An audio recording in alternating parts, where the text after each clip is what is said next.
It was kind of like a reunion today. All of the same people who covered the first two Blagojevich trials a few years ago, along with the sentencing, back in federal court. But two big differences. Rod Blagojevich wasn't there. He appeared by live teleconference from his prison in Colorado, and gone was the black hair he was so famous for. His hair is now white because they don't allow dyes in prison.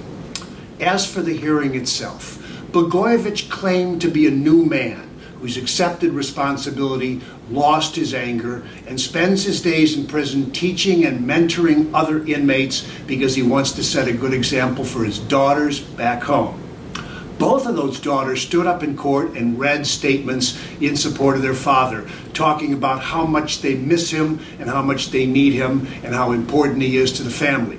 His attorney asked for a sentence to be reduced to 5 years, not 14, because several counts were thrown out by an appellate court. But the government argued and the judge agreed that those counts were thrown out on procedural grounds. They don't change the reality that this was a blatant corruption case, a governor selling his office for personal and political gain.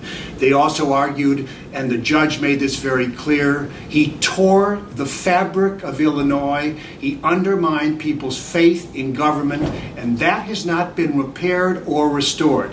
So despite the pleas of the daughters and his claims of being a new man and the 5 counts thrown out by the appellate court, Judge James Zagel, who's had this case from the beginning, said, "I'm imposing exactly the same sentence, 14 years. That means Blagojevich will be in prison for probably another 7 or 8 years."